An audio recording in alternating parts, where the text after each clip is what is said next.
Okay, so here's the thing that made me stop and actually look into the Capital One Venture X card. It's got this $395 annual fee, right? But then they give you up to $300 back in travel credits every year.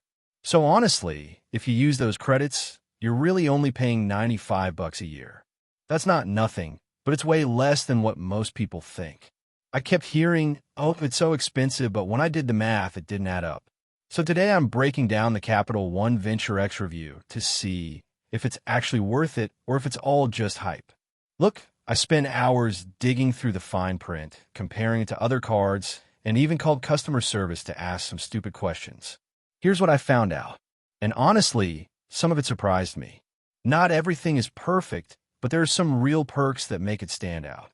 So if you're curious about whether this card is right for you, stick around. I'll tell you exactly who it's for, who should skip it, and whether that $395 fee is actually a deal or a ripoff. All right, let me back up for a second and explain how this card actually works. So first off, you earn 2 miles for every dollar you spend on anything. Literally anything. Groceries, gas, your Netflix subscription, whatever. Then, if you book hotels or rental cars through Capital One's travel portal, you get 10 miles per dollar. That's a lot. Now, here's where it gets a little confusing. Those miles aren't like cashback. They're worth 1 cent each when you use them to book travel through Capital One, or you can transfer them to one of their 15 airline or hotel partners. So 10,000 miles equals $100 in travel. You can also use them to erase travel purchases you've already made, which is pretty handy. Oh, and there's no foreign transaction fees. So if you travel internationally, you won't get hit with those annoying extra charges. The card comes with a bunch of other stuff too, like lounge access and credits, but I'll get into all that later. Honestly, the miles system is the core of it, and once you wrap your head around it, it's not that complicated. But I'll admit, it took me a minute to figure out how the transfers work and whether they're actually worth it. Here's the thing that really caught my eye. If you book hotels or rental cars through Capital One's travel portal, you get 10 miles per dollar spent. That's huge. Let me give you an example. Say you book a $500 hotel stay. You get 5,000 miles just for that. Since miles are worth 1 cent each, that's like getting $50 back. Not bad, right? And it's not just hotels. Rental cars too. So if you're someone who travels even a few times a year, those miles can add up fast. And get this, the miles never expire as long as your account is open. No stress about losing them if you don't use them right away. Plus, there are no blackout dates or restrictions when you redeem them. So if you want to book a flight during peak season, you can still use your miles. That's a big deal because some cards make you jump through hoops to use your rewards. Honestly, if you're already booking travel, this is one of the easiest ways to rack up miles without changing your habits. You know what surprised me? The lounge access. Most cards charge you extra for this, but with the Venture X, it's included. And not just for you. You can bring 2 guests for free. That's a big deal if you travel with family or friends. So what does that actually mean? Well, Priority Pass gives you access to over 400 lounges worldwide. That means free food, drinks, Wi-Fi, and a quiet place to relax before your flight. No more paying $20 for an overpriced airport sandwich. And Capital One is even opening their own lounges. There are already 2, one in Dallas and one in Dulles, and more are coming. Plus, they include access to Plaza Premium lounges, which are some of the nicer ones out there. Honestly, if you fly even a few times a year, this alone can make the card worth it.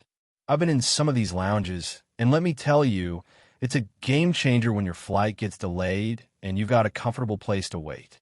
Not all lounges are created equal, though. Some are just okay, but the good ones? They make travel feel a little less stressful. All right, so here's another cool thing. Every year, you get up to $300 in travel credits when you book through Capital One Travel. That's flights, hotels, rental cars, anything you book through their portal. And the best part? It's not just for flights like some other cards. So if you're booking a hotel or renting a car, you can still use the credit. Now, here's the catch. It resets every card member year, not the calendar year. So if you get the card in June, Your credit runs from June to June. That means you've got to keep track of it, or you might forget to use it. But honestly, if you're someone who travels even a little, this is free money. Most cards don't give you this kind of credit for non-airline purchases. For example, the Chase Sapphire Preferred gives you a $50 hotel credit, but that's it. With the Venture X, you're getting way more flexibility. And if you use the full $300, that $395 annual fee suddenly feels a lot more reasonable. But you've got to remember to use it. I know a few people who forgot and missed out, so don't let that be you. Okay, here's where it gets annoying. That $395 annual fee. It's not waived the first year, so you're paying it right out of the gate. And honestly, that's a lot of money for a credit card, especially if you're not someone who travels a ton. Now, I know what you're thinking, but they give you credits and perks. And yeah, that's true. But if you don't use those credits, you're just paying $395 a year for a card. That's it. No elite status, no automatic upgrades, nothing like that. It's not like some hotel cards where you get automatic gold or platinum status just for holding the card. And while $395 isn't the highest fee out there, some premium cards charge $500 or even $600, it's still a chunk of change. So if you're not going to use the travel credits, the lounge access, or the miles, it's probably not worth it. I've seen people sign up for cards like this just because they sound fancy, but then they never use the perks. Don't be that person. If you're not going to take advantage of what the card offers, you're better off with something cheaper. All right, so here's something that sounds great on paper, but might not be as awesome as it seems. You could transfer your miles to over 15 airline and hotel partners, and the ratio is 1-to-1 for most of them, which is solid. But here's the thing. Just because you can transfer them doesn't mean you should. Some of these partners give you way more value than others. For example, transferring to Air Canada or British Airways can be a great deal if you're booking certain flights.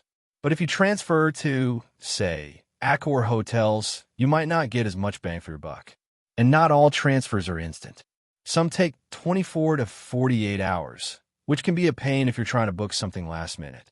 Honestly, unless you're really into points and miles, this feature might not be worth the hassle. I know people who spend hours trying to maximize their transfers, but for most of us, it's easier to just use the miles for travel through Capital One's portal. And let's be real, if you're not a frequent flyer, you're probably not going to get the most out of this. It's a nice option to have, but don't expect it to be a game changer unless you're really into the whole points thing. So who is this card actually for? Honestly, it's for people who travel a decent amount and can take advantage of the perks. If you're someone who flies a few times a year and stays in hotels or rents cars, this could be a good fit. The lounge access alone can make it worth it if you're stuck in airports often. And if you can use that $300 travel credit, the annual fee suddenly doesn't feel so bad. But if you're an occasional traveler, like you take one trip a year, this probably isn't the card for you. The perks won't outweigh the fee. Same goes if you're new to points and miles. There are simpler cards out there that don't require as much effort to get value. And if you're someone who doesn't care about lounges or travel credits, you're better off with a no annual fee card. I know a few people who got this card just because it sounds fancy, but then they never use the perks. Don't be that person. This card is for people who will actually use what it offers. If that's you, great. If not, there are better options out there. All right, so here's my honest take on the Capital One Venture X. The best parts? The lounge access is legit, especially if you travel with family or friends. The 10x miles on hotels and rental cars can add up fast if you book through their portal. And that $300 travel credit is a nice bonus if you remember to use it. But here's what bugs me. The $395 annual fee is no joke, and if you don't use the credits, it's just a lot of money for a card. The miles transfer thing is cool, but unless you're really into points, it's probably not worth the hassle. And honestly, if you're not a frequent traveler, this card isn't for you. It's not a bad card by any means, but it's not for everyone. If you're someone who travels a few times a year and can take advantage of the perks, it's worth considering. But if you're just looking for a simple rewards card, there are better options out there.